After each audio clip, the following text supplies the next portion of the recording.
কোরআন আল্লাহ সুবহানাহু ওয়া তাআলা অনেক ধরনের ঘরের কথা বলেছেন।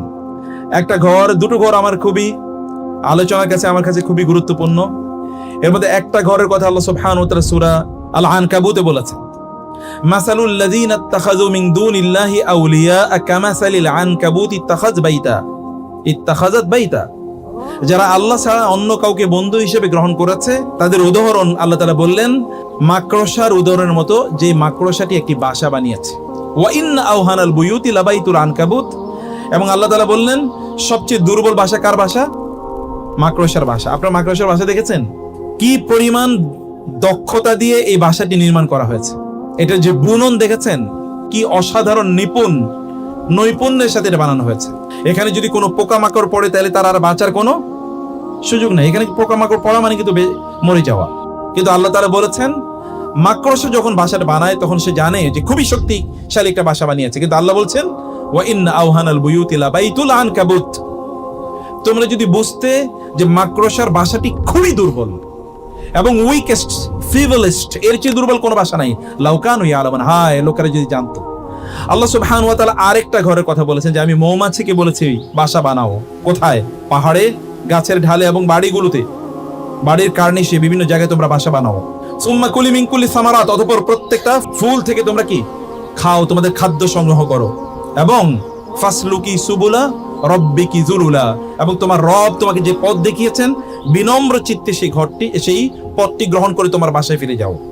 এবং আল্লাহ তাআলা বললেন আমি তার মধ্যে, এই যে মৌমাছি যে বাসা বানিয়েছে, এই বাসায় গিয়ে সে এক ধরনের খাদ্য প্রিজার্ভ করে। সে খাদ্যের মধ্যে আমি কি রেখেছি? ফিহি শিফাউল লিন্নাস, মানুষের জন্য ওখানে কি আছে? শিফা আছে, কল্যাণ আছে। এই দুটো ভাষার মধ্যে পার্থক্যটা কি? আপনি যদি মাকড়সার ভাষা দেখেন, মাকড়সাকে বলা হয় গ্লাডিয়েটরস, মানে সর্বভুক্ষ, এটা সব খেয়ে ফেলায়।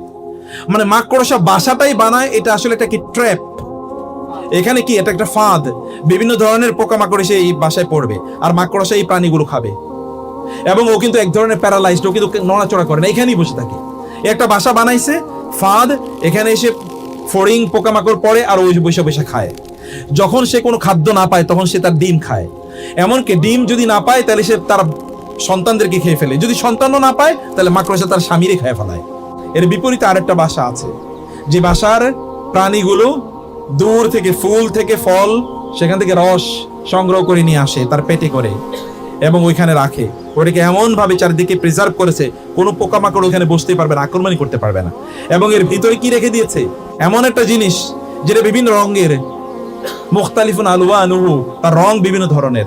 এবং এইটা যখন আপনি পান করে কখনো লাল হয়, কখনো সাদা হয়, এরকম টাইপের, কখনো হলুদ বর্ণের হয়। এটার বিভিন্ন কালার হয় এবং এর মধ্যে আমাদের বিভিন্ন ধরনের রোগের ওষুধ আছে।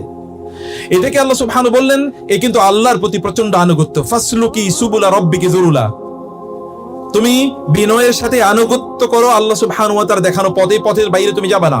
এবং এই কারণে ও কিন্তু একা বসে থাকে না তার রুমে, তার এই ঘরে, ও কিন্তু ঝাঁকে ঝাঁকে বের হয়ে যায় এবং সে খাদ্য সংগ্রহ করে সবচেয়ে পবিত্র। রাসূল সাল্লাল্লাহু আলাইহি ওয়াসাল্লাম বলেছেন এই কারণে মুমিন হচ্ছে মৌমাছির মতো। মৌমাছি কি করে? খায় সর্বোত্তম জিনিস, প্রডিউস করে কি সর্বোত্তম জিনিস। দুটো পরিবার কিন্তু এখানে আছে প্রিয় ভাইরা বোনেরা। আমরা কোন পরিবার নির্মাণ করতে চাই? কোনটা? ঘর ভেতর থেকে শক্তিশালী হওয়া লাগে, ইন্টারনাল বন্ধনটা প্রচন্ড শক্তিশালী হওয়া লাগে। যদি ইন্টারনাল বন্ধন শক্তিশালী না হয়, ঘর থেকে আপনি প্রোডাকশন কি দিচ্ছেন? আপনার ঘর থেকে কি প্রডিউস হচ্ছে? আপনি কাকে ঘর থেকে উৎপাদন করছেন? সন্তানকে কিভাবে আমরা প্রতিপালন করব? আপনার ঘর থেকে বের হচ্ছে কারা? গ্ল্যাডিয়েটরস এখান থেকে। কারণ মাকড়সারও তো বাচ্চাগুলো বেঁচে যায় কিছু, এগুলো পরবর্তীতে তাদের প্রজন্ম দেখে খেয়ে ফেলে, অথবা তাদের ডিমগুলো তাদের নিজেদের প্রজন্মকে খেয়ে ফেলে। আমরা কি আমাদের প্রজন্মকে খেয়ে ফেলছি কিনা? সালাফি.9 রাসূলের কথা বলে।